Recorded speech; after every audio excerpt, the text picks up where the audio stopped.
Bismillahirrahmanirrahim.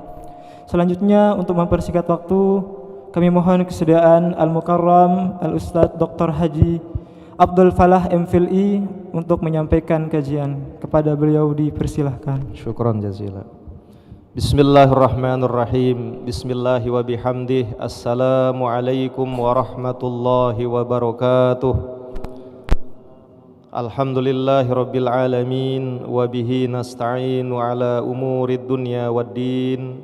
Wassalatu wassalamu ala ashrafil anbiya'i wal mursalin, nabina wa rasulina wa maulana Muhammadin wa ala alihi wa ashabihil kirami ajma'in. Qala Allah ta'ala fi kitabihil karim. A'udzu billahi minasy syaithanir rajim.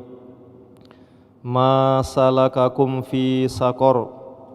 Qalu lam naku minal musallin wa lam naku nut'imul miskin wa kunna nakhudu ma'al khaidin. Wa qala Allah ta'ala aidan fi kitabil aziz. Wa laqad dzara'na li jahannama katsiran minal jinni wal ins lahum qulubun la yafqahuna biha wa lahum a'yunun la yubsiruna biha walahum adhanul la yasma'una biha ulaika kal an'am bal hum adall ulaika humul ghafilun. Wa qala Rasulullah sallallahu alaihi wasallam fi haditsih khairun nasi man tala umruh wa hasuna amaluh wa syarrun nasi man tala umruh wa sa'a amaluh. Rawahu Ahmad. Amma ba'd. Hadirin hadirat Al-Mukarramun, para masyayikh, para alim ulama, para tuan guru, segenap penyaksi, segenap para hadirin yang sholat maghrib di Masjid Raya Islamic Center Hubul Waton Nusa Tenggara Barat yang dirahmati Allah. Marilah pada malam Ahad yang mulia ini, yakni tanggal 22 Agustus 2020 Miladiyah bertepatan dengan 4 Muharram 1442 Hijriah, mari senantiasa kita memanjatkan puja-puji syukur kehadirat Allah Azza wa Jalla atas begitu banyak limpahan rahmat dan karunia-Nya kepada kita, sehingga sampai hari ini, sampai jam ini, saat ini kita tetap masih diberi kesehatan dan keafiatan oleh Allah Subhanahu wa taala, termasuk dengan kelebihan, dengan karunia kesehatan ini kita gunakan untuk sesuatu insyaallah amal ibadah atau amaliyah atau perbuatan yang diridhai oleh Allah Subhanahu wa taala. Mudah-mudahan amaliyah kita pada malam ini akan menjadi salah satu saksi, akan menjadi salah satu yang memberatkan timbangan amal kebajikan kita, sehingga kekurangan kita, salah khilaf kita akan menjadi terkalahkan oleh amal ibadah kita yang insyaallah kita niatkan li'ilai kalimatillah wal izil islam wal muslimin. Amin ya rabbal alamin. Selanjutnya para hadirin hadirat, mari kita sampaikan, kita bacakan salawat dan salam kepada junjungan alam Nabi besar Muhammad sallallahu alaihi wasallam. Allahumma shalli ala sayyidina wa habibina wa syafiina wa rasulina Muhammad wa ala alihi washabil kirami ajmain. Singkatnya kita berazam, kita berharap mudah-mudahan kita semua, keluarga kita, sahabat kita, jamaah kita, kaum muslimin muslimat di hari akhirat kelak akan dibangkitkan, kemudian dipertemukan dan baginda Rasul, dan insya Allah mendapatkan ridhonya Allah serta surganya Allah bersama baginda Rasul Muhammad sallallahu alaihi wasallam. Amin ya rahman ya rahim. Hadirin hadirat rahimani wa rahimakumullah, pada malam ini izinkan kami menyampaikan materi filsafat Islam yang merupakan kelanjutan dari kurang lebih 6 bulan yang lalu.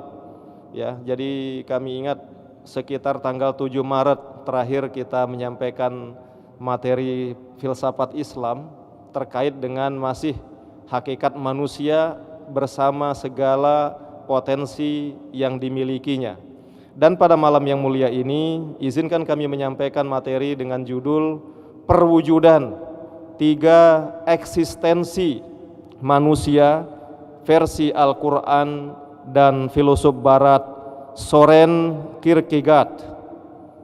Jadi sekali lagi, perwujudan 3 eksistensi manusia versi Al-Quran dan filosof Barat Soren Kierkegaard. Ini memang namanya agak aneh-aneh karena tidak lahir di Jempong atau di Dasanagung ini. Pada malam ini adalah kelanjutan dari materi sebelumnya, tapi sebelum kita bicara bagaimana pandangan dari kitab suci Al-Quran dan Soren Kierkegaard ini, maka sekali lagi izinkan kami menyampaikan ada beberapa istilah yang harus kami garis bawahi kembali. Bahwa istilah ini penting dalam filsafat dan dalam kajian keilmuan apapun, sehingga dengan istilah ini maka dari situ kita bisa berangkat para hadirin untuk melihat realitas, untuk melihat apa fakta, apa kenyataan, apa peristiwa yang ada di sekitar kita. Nah, dalam hal ini sekali lagi perlu kami garis bawahi ada 3 istilah. Yang pertama ada yang disebut dengan esensi, yang kedua adalah potensi, dan yang ketiga adalah eksistensi. Esensi ini harus kita ketahui terlebih dahulu kalau kita mau belajar filsafat, karena dengan kita memahami esensi ini, dari situ kita melihat sesuatu tidak terjebak pada zohirnya. Ketika kita memandang manusia, kita tidak terjebak pada pangkat manusia ini, tidak terjebak pada suku manusia ini, tidak terjebak pada pakaian manusia ini, tidak terjebak pada warna masker manusia yang ada di depan kita. Tapi dengan esensi ini kita melihat hakikat manusia. Nah, sekali lagi esensi ini adalah kenyataan yang sesungguhnya atau hakikat dari sesuatu. Ya, itulah namanya esensi. Nah, karena kalau kita melihat dari perspektif ini para hadirin, para jamaah, maka tentu panjang juga jawabannya, apa hakikat manusia. Kalau dari barat lain barangkali yang dilihat ya secara umum bagi mereka bahwa hakikat manusia ini adalah makhluk yang merupakan gabungan dari two in one, dari 2 unsur menjadi satu, yakni jasmani ya, yang merohani atau rohani menjasmani. Jadi singkatnya seperti itu, tidak bicara agama, tidak bicara tujuan hidup. Jadi yang namanya manusia, makhluk yang diberi potensi atau yang berasal esensinya seperti tadi ya, dari ada unsur jasmaninya, dan dia diberi ada unsur rohaninya atau rohani dan memiliki jasmani serta dikaruniai akal. Nah, itulah manusia yang membedakan dia dan makhluk yang lain. Nah, tetapi kalau kita bicara dalami lagi dari jasmani manusia, ini juga mungkin tidak cukup malam ini panjang. Karena mohon maaf para jamaah, kalau kita misalkan ya, seandainya ini barangkali mahasiswa di Fakultas Kedokteran bisa melakukan ini. Ketika tubuh manusia yang sudah tidak bernyawa, mereka bedah, mereka kemudian katakanlah teliti, mungkin giginya seperti apa, jantungnya seperti apa, ususnya seperti apa, untuk kepentingan kemaslahatan tentunya dibolehkan. Ya, seandainya ada orang yang diminta untuk menebak mana darah manusia, mana darah hewan misalnya yang bukan manusia tetapi ada kemiripan warna merahnya. Begitu juga dari daging manusia dengan daging sapi misalnya dari jarak jauh, tetapi tetap terlihat. Mungkin secara sederhana kita tidak bisa membedakan. Ketika misalnya ada potongan daging diletakkan di piring A dengan potongan daging diletakkan di piring B, ya oleh tenaga medis tadi atau oleh dokter tadi, oleh profesor kedokteran tadi diacak misalnya, ada yang ditaruh di piring A atau ada ditaruh di piring B. Dan kita diminta mengidentifikasi dari jarak jauh, yang penting bisa terlihat. Mungkin tidak bisa kita bedakan, karena secara zahir dari jauh mungkin darah manusia nggak jauh beda warnanya dan darah hewan. Daging manusia dari jarak jauh nggak jauh bedanya dengan daging hewan. Maka inilah perbedaan jasmani kita. Jadi asal kita ya ada unsur dagingnya, ada tulangnya, ada darahnya. Secara jasmani tidak ada yang membedakan. Nah, rohani inilah tempat yang membedakan. Begitu juga dari potensi lain seperti akal. Nah, para jamaah yang dirahmati oleh Allah, ini kalau kita bicara esensi manusia. Berikutnya yang kedua adalah potensi. Potensi ini juga penting kita ketahui kalau kita ingin mendalami sesuatu, terutama makhluk hidup. Sebab dengan kita berangkat dari kata potensi ini, maka hal ini bisa kita tanyakan kepada makhluk namanya manusia, kita tanyakan kepada mungkin makhluk Allah yang lain ya, yang namanya hewan atau tumbuhan. Dengan kita menanyakan itu, maka kita akan punya catatan. Oh, misalnya manusia potensinya apa saja sih, kita bisa catat. Benar nggak seperti ini? Hewan apa potensinya? Benar nggak seperti ini? Kalau hewan yang punya sayap, apa potensinya? Ya, yang punya sayap lagi dibeda-bedakan lagi, itu tidak akan habis-habis. Subhanallah, ya itulah kedalaman ilmunya Allah. Manusia tidak boleh sombong karena begitu banyak hal yang tidak kita ketahui, tapi kita wajib untuk belajar, meneliti, tadabbur, dan semua adalah kepentingan untuk kita ibadah kepada Allah Subhanahu wa taala. Jadi sekali lagi potensi ini adalah kemampuan dasar. yang dimiliki oleh sesuatu, oleh makhluk hidup termasuk manusia yang dapat dikembangkan. Nah, dalam hal ini para jamaah, untuk mengingatkan kembali karena 6 bulan kita vakum. Kalau kita bicara dari perspektif filsafat manusia, ya dalam perspektif filsafat manusia, apa sih potensi manusia? Makhluk Allah yang tadinya ya darahnya secara zuhir tidak jauh beda dengan darahnya hewan, kemudian dagingnya secara zuhir ya hal tertentu tidak jauh beda dengan hewan. Bahkan mohon maaf para jamaah, dulu waktu tiang kuliah S1 dulu pernah ada mata kuliah namanya fikih kontemporer atau al-masail fikih al-hadithah. Itu waktu itu yang lagi ngetren itu bukan virus corona. Virus corona ini akan menambah daftar buku halaman baru di fikih kontemporer besok barangkali ya. Apa hukum sholat bagi jenazah yang kena COVID? Kok di video beredar itu ada dokter pakai ruku dia katanya. Ya, apa gara-gara ini pengaruh dari mayatnya jenazahnya kena corona supaya dirukukan agar dimaafkan oleh Allah dan mati penyakitnya apa seperti itu misalkan, mohon maaf. Tapi itu tidak tahu, itu beredar di WA dari kemarin seperti itu. Kembali ke tadi, di mata kuliah fikih kontemporer itu para jamaah ya, ada pelajaran atau materi tentang cloning istilahnya. Orang kedokteran mungkin paham ini. Ya, jadi mengembangkan usaha mengembangbiakan makhluk hidup dengan cara cloning, diklon. Dulu sempat orang ribut khawatir, bagaimana kalau manusia bisa dikloning? Karena kalau nggak salah yang kami pahami, cloning ini upaya pengembangan manusia melalui satu jenis saja. Ya, misalnya perempuan dengan perempuan, tidak perlu harus membutuhkan yang lain, dengan mengambil ada zat tertentu di dalam fisiknya. Ya mungkin ya kalau tidak salah itu kalau hewan misalnya maaf di kelenjar air susunya dan sebagainya apa katanya semacam itu. Nah, ternyata dari makhluk hidup ya terutama hewan yang mirip dengan manusia para jamaah ya yang dimungkinkan terjadi kalaupun ada pencangkokan, adanya cloning dan sebagainya, kita ini katanya dengan babi yang paling mirip. Ada beberapa unsur kita ini mirip dengan babi, sehingga kalau ilmu biologi manusia semakin canggih, ketika misalnya seseorang kehilangan apakah mungkin ginjalnya atau apanya, katanya bisa diambilkan dari babi. Jadi ada kemiripan. Tapi maksud kami bukan itu persoalannya. Yang ingin kami garis bawahi sekali lagi bahwa secara zohir, fisik manusia ini nggak jauh beda dengan hewan yang lain. Terutama yang ada kemiripan seperti tadi. Kalau misalnya dibedah, diambil darahnya, sampel dari salah satu organ tubuhnya dan seterusnya. Tetapi yang membedakanlah potensi yang dimiliki. Nah, kembali ke masalah tadi bahwa potensi manusia itu ternyata banyak yang pernah kita sampaikan 6 bulan atau 8 bulan yang lalu. Misalkan manusia ini disebut sebagai Homo faber. Manusia ini adalah Homo faber. Homo faber ini artinya makhluk yang mampu menciptakan peralatan dirinya. Nah, ampura ini, mikrofon ini misalkan, ya. Mikrofon ini apa mungkin dibuat oleh malaikat? Mungkin dibuat oleh hewan dinosaurus. Mohon maaf, mungkin juga dibuat oleh jin. Apa mungkin dibuat oleh hewan kodo atau apalah namanya burung? Tidak mungkin. Dalam perspektif filsafat yang bicara dari segi intelektualitas dan melihat sesuatu secara zohir, manusia hebat sebagai Homo faber. Ya, masjid ini dengan segala peralatannya, mulai dari atapnya, gentengnya, kemudian semua dekorasinya, manusia yang buat sendiri. Kalau ada yang bolong gentengnya, manusia tahu di mana mesan, ya, mana kode pengiriman barangnya, terus dipasang di mana. Kalau memang ada uang kan misalnya kan bisa melakukan. Kalau mikrofon ini rusak, dia bisa telah, oh ininya yang rusak. Tentunya yang pakar di bidang itu. Kalau kiai, ustadz, tuan guru, kalau mik rusak, insya Allah mungkin secara zohir bukan wilayahnya. Ya, jadi kulu ya malu ala syakilati kata Al-Quran ya. Jadi pakar mik kita serahkan. Kalau HP pelunggur rusak, jangan bawa ke tuan guru. Kecuali kalau mau dikasih misalnya begitu kan, tapi bawa ke tukang HP. Oh ya, kok ini kenapa kok lensanya pecah? Apa penyebabnya? Atau misalnya kok saya menerima telepon tapi ketika saya angkat tidak ada suara yang masuk, ada kok suara angin. Apa kena virus corona HP saya misalnya kan seperti itu. Jadi ada wilayahnya masing-masing.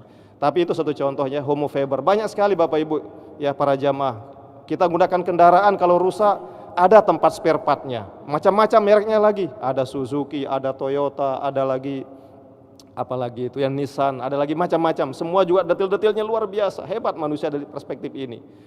Terus ada juga para jamaah ya misalnya potensi manusia disebut sebagai Homo laquens. Homo laquens ini manusia adalah makhluk pencipta bahasa. Makhluk pencipta bahasa. Dengan adanya corona ini sekarang, bertambah kamus di dunia ini. Mana tambahnya? Kalau dulu kita mau tutup laptop itu namanya shutdown. Tidak pernah kita mendengar kata lockdown. Jarang kita dengar kata lockdown. Lock sih sering aja sih, akhirnya ngunci kan. Tapi lockdown ini apa ini? Mungkin di bidang kedokteran yang tahu itu, di bidang laboratorium. Tapi sekarang ada stay at home namanya, ada lockdown. Ya ada apa? Akhirnya acara TV juga berubah. Ya agar menghibur orang yang lagi kesusahan, orang lagi isolasi diri, misalnya di tempat-tempat isolasi itu ada acara malam, misalnya santuy malam tulisannya, bacanya tapi santai, santuy tulisannya. Ya inilah manusia ini pintar sekali buat bahasa, entah besok apa lagi. Ya kalau dulu kita dengar mau kemana, mau JJ, maksudnya jalan-jalan. Mau kemana, mau jejong katanya. Kemana jejongnya? Ke Sembalun. Soalnya sekarang dibuka, udah ndak lockdown lagi Sembalun. Jadi banyak sekali. Itu hebat manusia, subhanallah. Pelungguh Sahmi pelajari bahasa Bima. Ya apalagi kalau menetap di Bima 10 tahun, kalah orang Bima fasihnya. Atau dari Bima misalnya ke Lombok sebaliknya. Kita tinggal di Amerika di mana? Itulah hebatnya manusia. Dalam perspektif ini bukan kita untuk sombong. Tapi coba makhluk lain. Coba misalnya burung, misalnya para jamaah. Kakatua, apa yang bisa dia katakan? Dari 1000 tahun yang lalu mungkin itu saja. Ya, begitu juga petu, begitu juga tekukur, begitu juga apa aja hewan misalnya. Apa dulu 2015 sering dilombakan murah meriah itu, puyuh, gejepret namanya. Itu saja suaranya. Ya, kalaupun ada variasi hanya 1-2. Tapi manusia ini subhanallah wallah, subhanallah luar biasa. Nah, inilah potensi yang besar milik manusia. Itulah potensi. Nah, yang ketiga istilah yang paling penting para jamaah rahimani wa rahimakumullah, yakni apa yang disebut dengan eksistensi. Eksistensi ini apa? Eksistensi ini adalah tiada lain perwujudan potensi itu menjadi sebuah kenyataan. Jadi potensinya dianggap kemungkinan, diwujudkan sekarang menjadi sebuah kenyataan.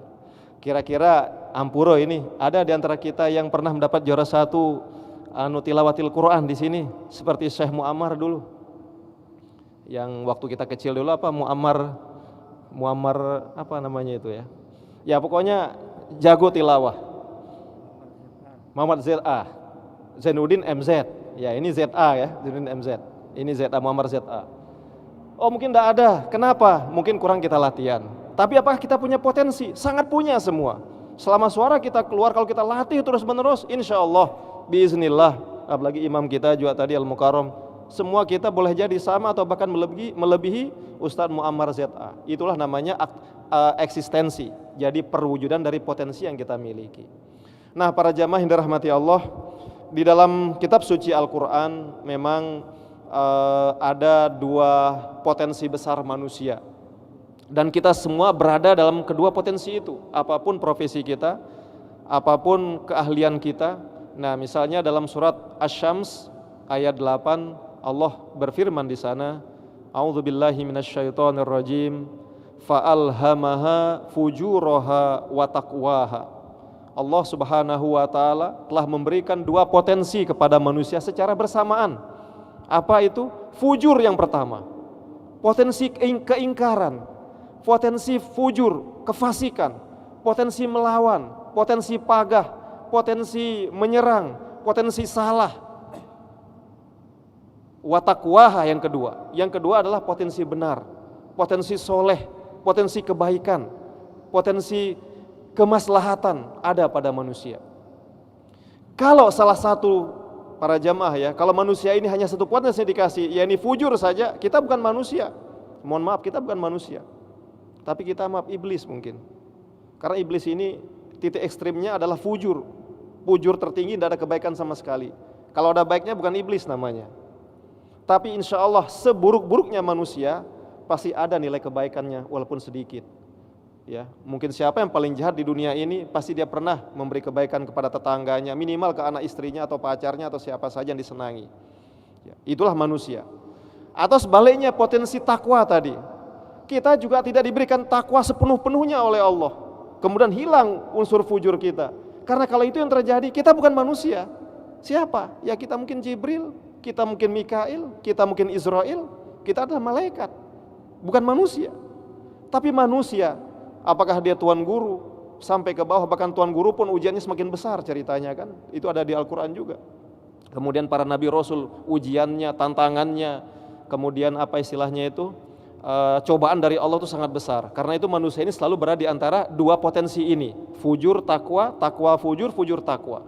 Itulah yang kita berjuang tiap hari, tiap waktu kita lawan, mulai kita bangun tidur sampai kita tidur kembali. Alhamdulillah, insya Allah pada malam ini kita semua kita wujudkan potensi takwa kita kepada Allah Subhanahu wa taala, karena manusia ini disebut juga sebagai homo religius. Manusia adalah makhluk yang berketuhanan, makhluk yang beragama.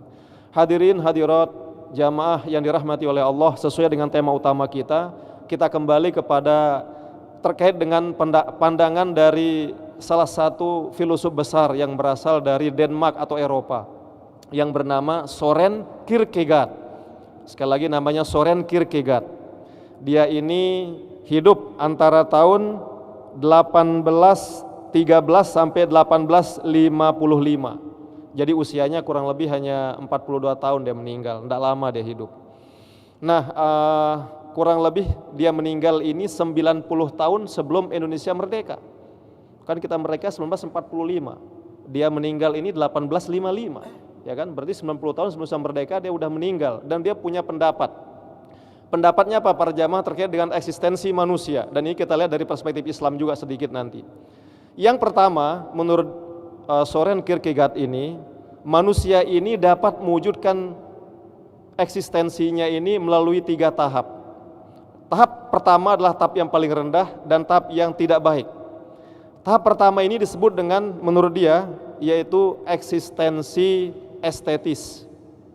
Kalau kita dengar di mana-mana estetis, estetika itu keindahan positif artinya. Tapi dalam filsafat dia ini tidak baik. Kenapa?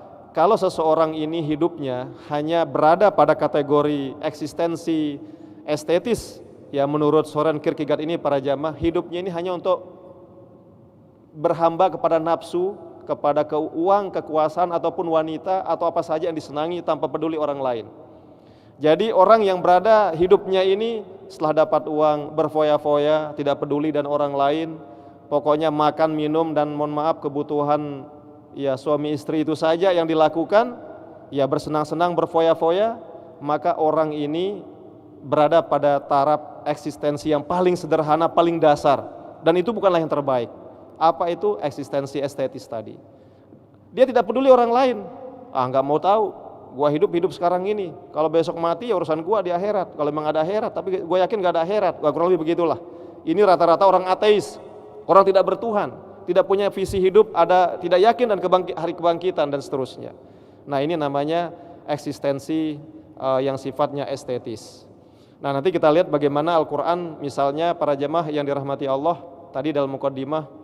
Ya, jadi di dalam surah Al-Imran 179 Allah telah tegaskan terkait dengan orang yang berada pada eksistensi sederhana ini atau eksistensi yang sangat buruk ini. Walaqad dzara'na li jahannama katsiran minal jinni wal ins. Di akhirat kelak kata Allah, walaqad, sungguh pasti akan kami lakukan. Kami akan, kalau sapi hewan misalnya, kalau kemarin kan Idul Kurban beberapa waktu yang lalu tanggal 10 Agustus ya kita Idul Kurban kemarin kan. 31 Juli, maaf, 31 Juli ya, bukan 10 Agustus. Itu sapi yang kayaknya tahu dirinya mau disembelih itu kan dioros-oros. Pasti kaki depannya itu nyakar kuat kan Pak Haji ya. Enggak mau dia. Tapi manusia dilawan kan, manusia ini banyak akalnya, banyak teman kita kan diikat talinya, jatuh ke tanah, tiga oros-oros dia. Kurang lebih di akhirat begitu gambaran kaum mujrimin, orang-orang yang ingkar, orang-orang ateis, orang-orang yang hidupnya hanya berfoya-foya. Dia akan dioros, dia enggak mau. Lihat neraka subhanallah, takutnya minta ampun, panas dan ngerinya. Tapi malaikat mau dilawan, ya satu sayap malaikat aja bisa menutupi ujung timur, ujung baratnya langit ini, bumi ini. Ya, satu sayap malaikat Jibril kalau dengan bentuk aslinya, kok mau dilawan? Ya enggak bisa, dioros-oros sama malaikat, dibuang langsung ke neraka jahanam. Kenapa? Apa penyebabnya menurut perspektif Al-Quran dalam surah Al-Imran 179 tadi? Karena dia manusia ini telah diberi potensi berupa hati oleh Allah. Lahum qulubul la yafqahuna biha. Dengan hati ini dia tidak belajar agama. Kalaupun belajar agama dia ngampahang bahasa sasa kurang lebih. Dia abaikan, dia tidak ikuti, dia tidak amalkan. Kemudian juga diberikan apa? Ya walahum ya ayunul la yubsiruna biha. Diberikan pandangan mata, tidak digunakan untuk mengaji, tidak digunakan untuk tilawatil Quran, tidak digunakan untuk tadabbur dan sebagainya, tapi digunakan untuk kesalahan, untuk maksiat dan seterusnya. Begitu juga diberikan potensi telinga oleh Allah, tidak digunakan untuk belajar. Nah, inilah potensi yang kurang baik yang disalahgunakan oleh manusia ini, sehingga kehidupannya berada dalam posisi eksistensi yang paling dasar tadi, yakni eksistensi yang sifatnya estetis. Nah, yang kedua para jamaah, menurut Soren Kierkegaard ini, manusia yang lebih baik itu adalah berada pada posisi eksistensi etis namanya. Ya, kita pernah dengar kata etika kan? Ya, kalau orang seperti ini berarti hidupnya taat pada aturan. Ya, kalau di tempat lalu lintas dia taat pada aturan, di kampus, di kantor, di sekolah dia taat pada aturan. Tapi dengan catatan belum tentu taat agama. Ini hanya aturan duniawi saja. Nah, menurut dia orang seperti ini masih lebih baik. Masih lebih baik dibanding yang pertama tadi. Kalau tadi tidak mau taat, tidak ngapain hidup ini, pokoknya milik sendiri soal hidup ini, dan nggak mau tahu orang lain. Kalau pada taraf yang kedua, ya eksistensi etis ini, manusia ini lebih terhormat. Kenapa dia terhormat? Karena dia juga mau menghormati aturan. Karena dia juga menghormati orang lain. Datang ke Sembalun misalnya, seperti asal ahi kita ini di sana, apa tradisi, apa awik-awik Sembalun dia hormati, tidak dilanggar. Karena itu dia tidak digeret oleh masyarakat. Tapi coba berani lawan sekarang kan, lakon sarokna tadi dicabut, ditarik, dioros-oros sama masyarakat sana kan, gawe kesalahan saja umpama seperti itu. Nah, yang ketiga yang kita harapkan para jamaah, tapi sekedar contoh, yang kedua ini oleh Soren Kierkegaard diberi contoh, manusia dengan tipe ini seperti Sokrates kata dia. Siapa Sokrates? Sokrates ini adalah guru dari Plato para jamaah yang hidup di tahun 450 sebelum Masehi. Dia ini di umur 70 minum racun untuk mengakhiri hidupnya, Sokrates ini. Kenapa? Karena bagi dia, saya mendingan saya minum racun, saya mendingan mati dengan cara terhormat dengan minum racun dibanding saya taat kepada penguasa zolim. Karena bagi dia saat itu penguasa yang ada di zaman dia itu, zaman Sokrates ini hidup, itu zolim. Dia dituduh meracuni pikiran orang-orang muda. Dia dituduh meracuni pikiran orang-orang muda yang ingin datang kepada kebaikan. Padahal dia memberikan pengajian dalam tanda kutip ya, pengajian kebijaksanaan, kebaikan, tetapi kemudian dia dituduh melakukan meracuni pikiran anak muda sehingga dia dihukum mati. Tapi sebelum dihukum mati, sebelum dia digantung, dia mendingan minum air racun. Bagi dia, saya lebih terhormat dengan minum racun dibanding saya dihukum oleh orang-orang zalim ini. Jadi ini dikasih contoh oleh Soren Kierkegaard itu. Nah, yang ketiga para jamaah yang dirahmati oleh Allah, sebagai penutup dari kajian kita malam ini ada tahapan ketiga atau posisi ketiga yang sangat kita harapkan, yang sangat kita inginkan bersama, karena dianggap oleh dia juga ini posisi atau martabat yang termulia. Apa itu? Eksistensi religius namanya. Eksistensi religius ini lebih tinggi dari yang estetis tadi ataupun yang etis tadi. Bahkan katanya orang kalau mau melompat naik derajat dari estetis ke etis, ya, kemudian dibandingkan dari yang etis ke religius ini lebih berat dari etis ke religius dibanding dari estetis ke etis. Kenapa? Karena banyak hal dikorbankan. Dia kasih contoh Nabi Ibrahim alaihissalam. Ibrahim atau Abraham bahasa orang barat, Abraham mau korbankan Ismail, ya, karena atas nama Tuhan, demi taat kepada Tuhan. Karena menurut dia para jamaah yang dirahmati Allah, pada tahapan religius ini atau eksistensi religius ini ada beberapa hal yang menjadi catatan katanya. Kalau pada tahap etis orang taat pada aturan, kemudian dia menerima posisi yang baik di masyarakat, dia dihormati atau tidak diusir misalnya karena dia taat pada awik-awik, pada aturan yang berlaku di sebuah masyarakat, itu masuk akal logis. Tetapi pada eksistensi religius ini banyak sesuatu yang terjadi yang tidak logis. Mana contoh Ibrahim? Hanya karena diperintahkan untuk taat pada Allah mau menyembelih anaknya. Di mana-mana para jamaah coba kalau kita tanya, hukum menyembelih anak apa? Halal apa haram? Pasti saat ini orang akan mengatakan haram. Sila, tapi tidak mungkin kan kita sembelih anak. Di negara manapun di bumi di zaman now sekarang ini kita ditangkap pasti melawan kemanusiaan. Orang menyembelih anaknya pasti itu salah, pasti kriminal. Ya, ini adalah hukum positif, hukum etika internasional. Tapi dalam konteks religius, Ibrahim diperintahkan harus melakukan itu. Ini maksudnya dia tidak masuk akal. Karena itu banyak hal di agama ini jangan ukurannya adalah logika semata, tetapi iman ukurannya, iman dan ketaatan. Ini yang pertama. Yang kedua para jamaah sebagai penutup, apalagi ini ada hikmahnya di kondisi kita, mungkin nanti kalaupun ada tanya jawab disilahkan. Ini terkait dengan penyakit yang sekarang masih melanda kita, virus corona, yang kecurigaannya itu adalah pada demam-demam itu. Sudah selawat ya? Atau kita tanya jawab aja? Kita tanya jawab? Ya. Atau dilanjut? Kalau ada pertanyaan silahkan saja. Tapi kesimpulannya seperti itu. Ya, tadinya saya mau sampaikan bahwa sekali lagi di dalam agama ukurannya tidak semata-mata logika maksud saya. Sama kayak mohon maaf, orang membuang angin itu termasuk yang membatalkan wudhu Pak Haji ya. Iya. Angin keluar tuh dari mana yang membatalkan wudhu itu? Dari depan apa dari belakang? Dari belakang. Kalau angin keluar dari depan batal nggak wudhu kita? Misalnya habis minum ini tiba-tiba gitu. Boleh nggak kita sholat? Boleh kalau itu ya. Tapi kalau yang di belakang mohon maaf itu tidak boleh. Tapi pertanyaannya adalah selalu dari dulu. Kenapa tidak itu yang dibasuh, tapi kok muka yang dibasuh? Itu sekali lagi bicara logika, tidak masuk akal itu. Tapi sekali lagi kembali ke pesan Soren Kierkegaard, urusan agama jangan semata-mata otak. Walaupun bisa juga dilogikakan. Kenapa? Karena kalau kita buang angin dari belakang itu lebih malu kita dibanding buang angin dari depan. Karena itu malu itu mana muka. Ini kalau di belakang tidak pernah malu kan belakang ini. Karena itu muka lah yang dibasuh. Ada juga yang melogikakan seperti itu. Nah, singkat sedikit saja penting. Ini terkait dengan zamannya salah satu putri Rasulullah, yakni Sayyidah Fatimah Az-Zahra binti Muhammad Rasulullah SAW. Jadi suatu hari dua putra kesayangan beliau Hasan Husain ini sakit keras karena demam ya. Tapi waktu itu tidak ada istilah corona ya.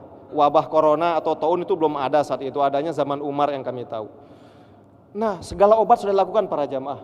Ya, segala obat sudah ada. Akhirnya nggak ada hasil, nggak sembuh-sembuh. Solusinya Fatimah dengan Ali bin Abi Thalib apa? Mereka bernazar kepada Allah. Ya Allah, kalau dua putra kesayangan kami ini sembuh, kami bernazar puasa 3 hari berturut-turut. Atas izin Allah sembuh besok coba. Sembuh dua putranya itu. Akhirnya mereka berpuasa. Dan dalam berpuasa ini ada cobaannya. Setiap mau buka puasa ada pengemis dikasih semua yang mau dimakan. Akhirnya sampai sahur pun hanya pakai air putih. 3 hari puasa hanya air putih. Sahur dan bukanya, sahur bukanya. Sampai Rasul menitikkan air mata, subhanallah. Tetapi kata kuncinya seperti tadi. Kok orang kena Hasan Husain ini kena demam, flu berat, demam susah napas, seperti mau meninggal. Obatnya dengan nazar berpuasa Pak Haji. Ya, bukan minum madu, bukan madu Yaman, bukan minum susu onta, bukan makan kurma. Kan tidak masuk akal itu. Kembali ke tadi, itulah urusan agama. Urusan agama ada yang sifatnya ta'akuli yang bisa dilogikakan, ada juga yang bersifat ta'abudi. Ta'abudi ini kalau Allah perintahkan, sudah hati yang bermain di sana, ketaatan yang bermain di sana. Kita tunduk taat kepada Allah, pasti banyak kemaslahatannya dan Allah pasti berikan yang terbaik buat hamba yang taat kepadanya. Wallahu a'lamu bissawab. Demikian dapat kami sampaikan. Kalau ada pertanyaan satu dipersilahkan. Jemaah dirahmati Allah Subhanahu wa taala, barangkali ada yang ingin ditanyakan, kami persilahkan.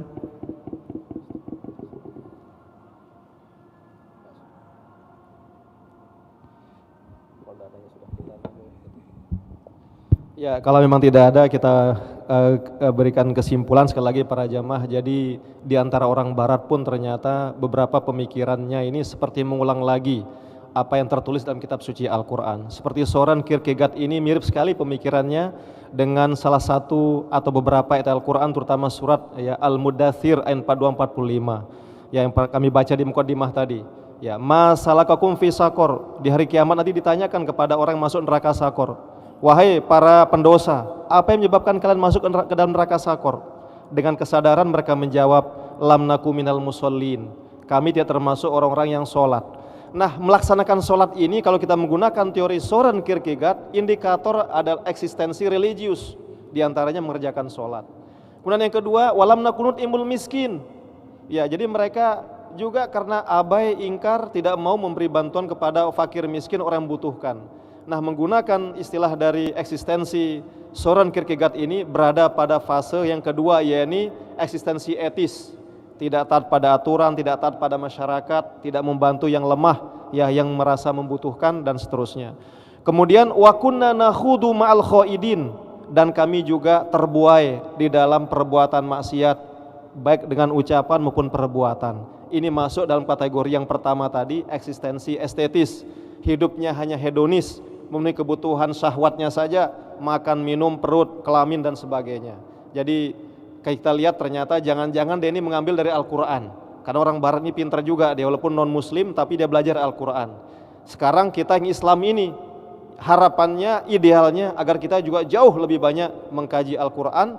Bedanya kalau mereka mengkaji Al-Quran hanya untuk otak, kalau kita umat Islam mengkaji Al-Quran tidak hanya untuk otak tetapi juga untuk hati kita sebagai wujud penghambaan atau ibadah kita kepada Allah Subhanahu wa taala. Amin ya rabbal alamin. Terima kasih. Wal muwaffiq wal hadi ila sabilir rasyad. Assalamualaikum warahmatullahi wabarakatuh. Terima kasih kami ucapkan kepada Al-Mukarram Al-Ustadz Dr. Haji Abdul Fattah MPhilI. Jemaah yang dirahmati Allah Subhanahu wa taala, demikianlah kajian kita pada malam hari ini. Mudah-mudahan apa yang disampaikan dapat bermanfaat bagi kita semua, dan marilah kita bersama-sama menutup kajian pada malam hari ini dengan melafazkan alhamdulillahirabbil alamin. Subhanakallahumma wa bihamdika asyhadu an la ilaha illa anta astaghfiruka wa atubu ilaih. Walhamdulillahirabbil alamin. Sekian, wassalamualaikum warahmatullahi wabarakatuh.